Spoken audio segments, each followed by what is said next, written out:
Shalom, y'all. I'm gonna show y'all. Yeah, this is Tor Tech from Charlestown, South Carolina, the Gullah Nation.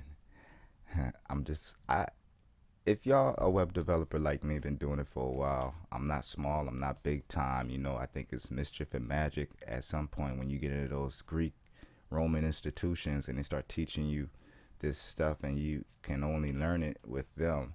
It starts to get magic and witchcraft to me. So because I'm not going to edit this too much, kind of backed up in my work. I got work that'll be released in my 40s. But long story short, you guys as web developers and designers and anything IT with website relating, you ever get confused with the CSS and HTML, what CSS is used in which page and which function calls on which CSS. I do.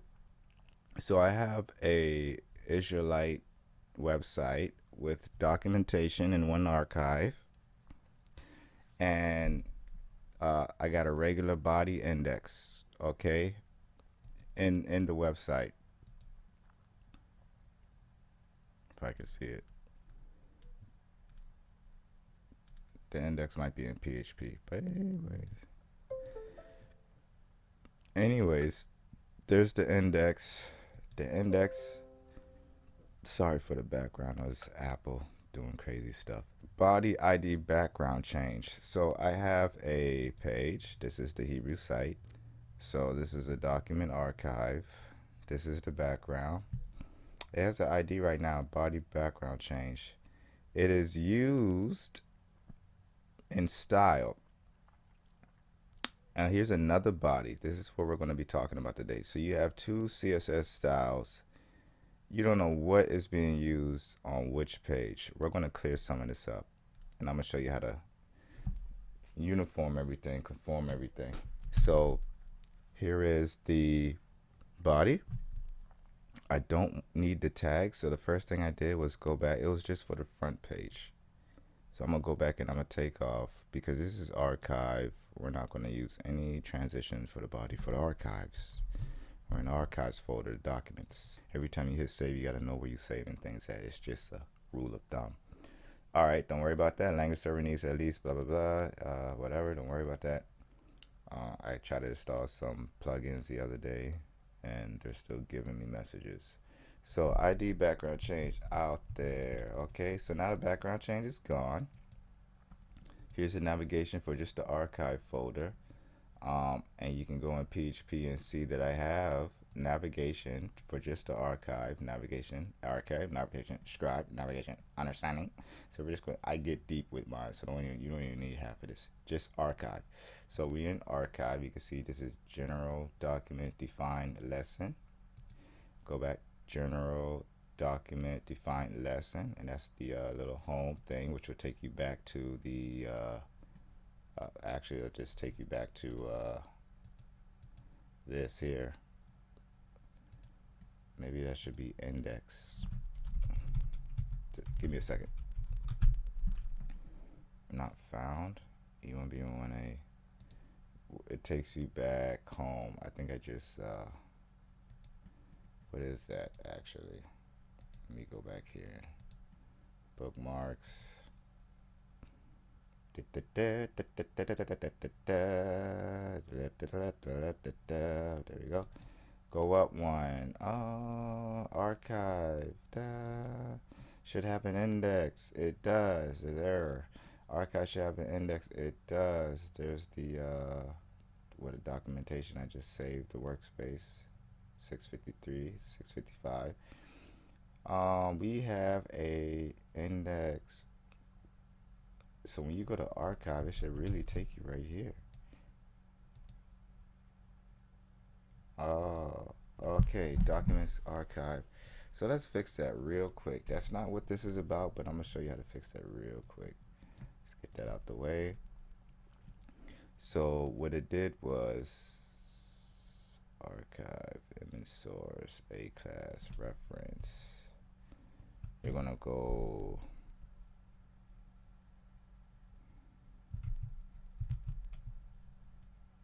think think that should be it, right? Reload.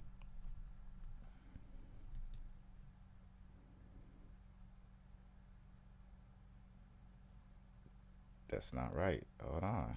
What's going on? Do I have a base link?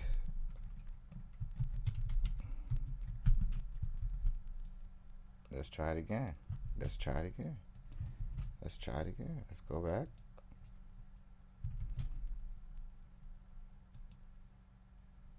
There we go. And that's what it's supposed to be. And it changes that for all the pages.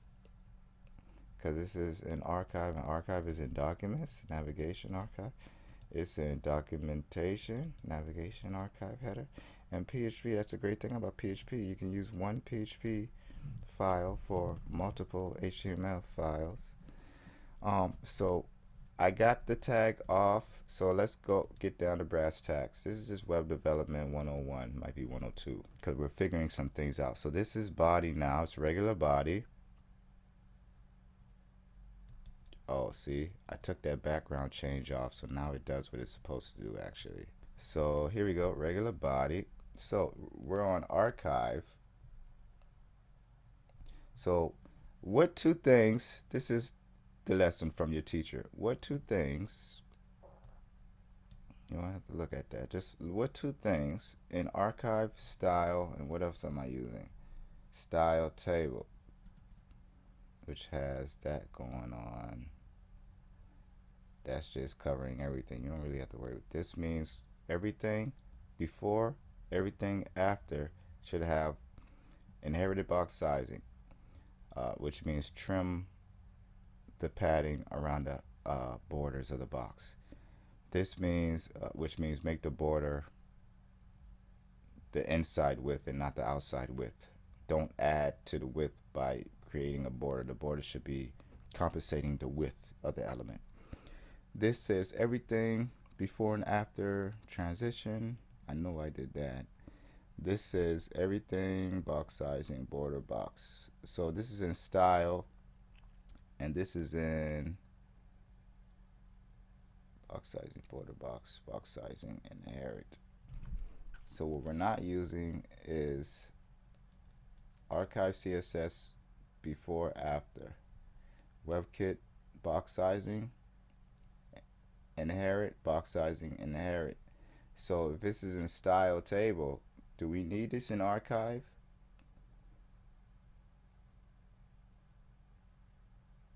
No, we don't. So we're going to go to archive. I'm working backwards. We're going to go to archive CSS, working from the bottom to the top.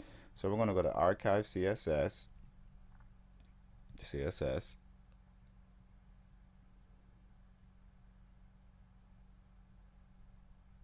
and I don't see it. So that is crazy. Here we go. Oh, archive CSS. And here we go. So what do we want to remove? Archive CSS line 2. Let's remove all of this because this is already in line 8 of table. All right, so we're going to leave that to the table. Line 2, let's just take that out. All right, and now line 2 has body, right? So we're going to reload.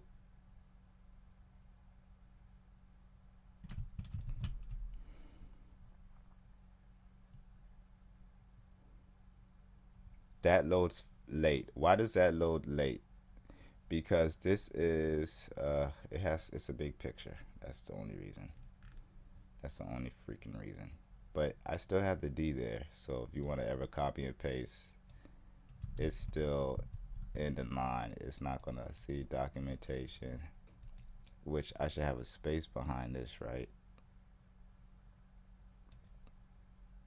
You know, I just be doing all kinds of stuff. Documentation, this document, put a little space. Okay, a little reload. Just like to make things perfect. So now when you do that, documentation, I guess it removes it for you because it's right there. It's right there. You're not going to tell me. It goes documentation, space, this. Yeah, they bullshitting me. Don't even worry about it.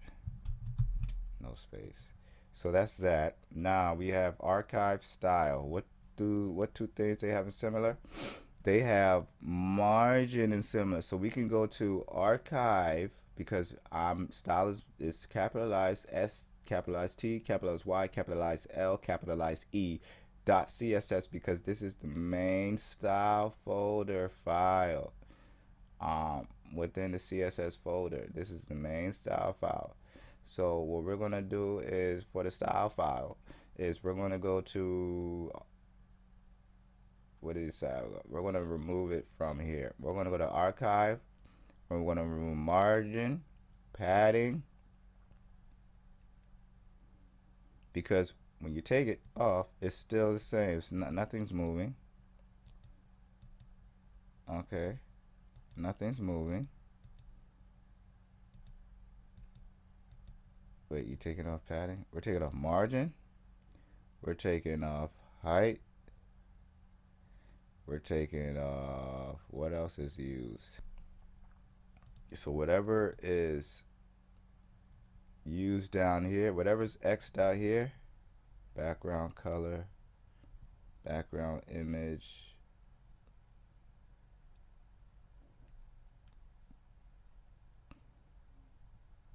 line height,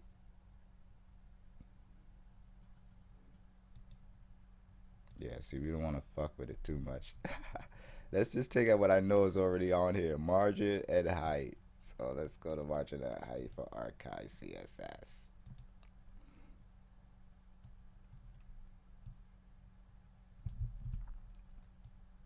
Just to clear it up a bit.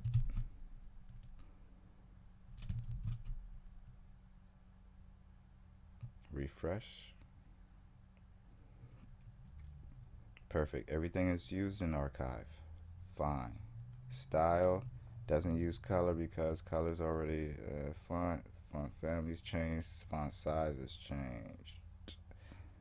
Font size is 16, font size is 12. Whatever. And I'll tweak that because fonts should really be universal throughout the site.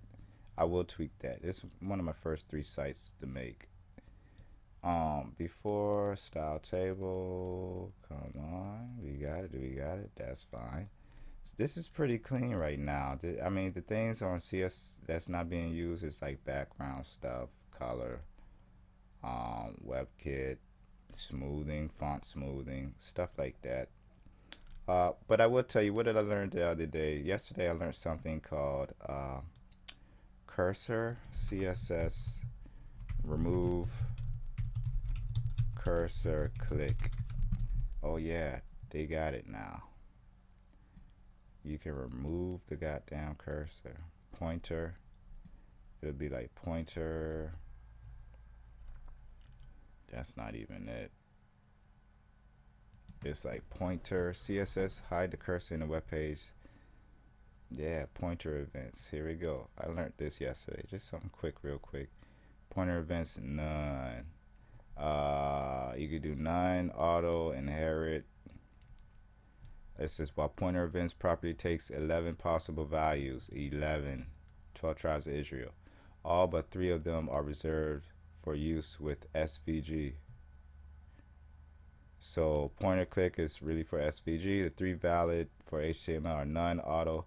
Basically, you want to sign a document within a button that's styled CSS and it looks like a form.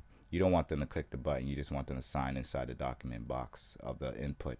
So they'll use their whatever pen, mouse, and type in the box to sign, blah blah blah, instead of clicking on the event like that. They can just sign in it, blah blah blah blah blah. So points of interest, the use of point events and for none is experimental. The feature used to be part of the CSS3 UI draft specification, but due to many open issues has been postponed to CSS4. Oh, If you add a click event listener to an element, then remove the pointer event style or change its value to auto, the click event will fire the designated functionality.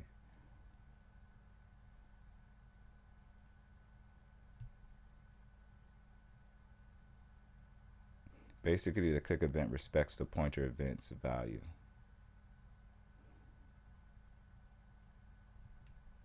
So if you add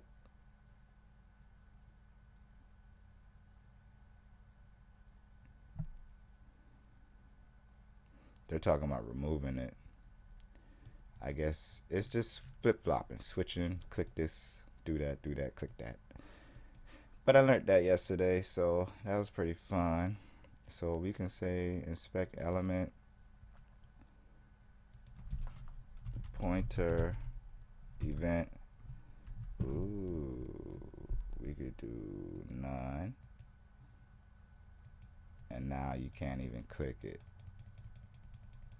So you can just like, and you be like, oh, I don't want you to copy my page. I don't want y'all to copy my page.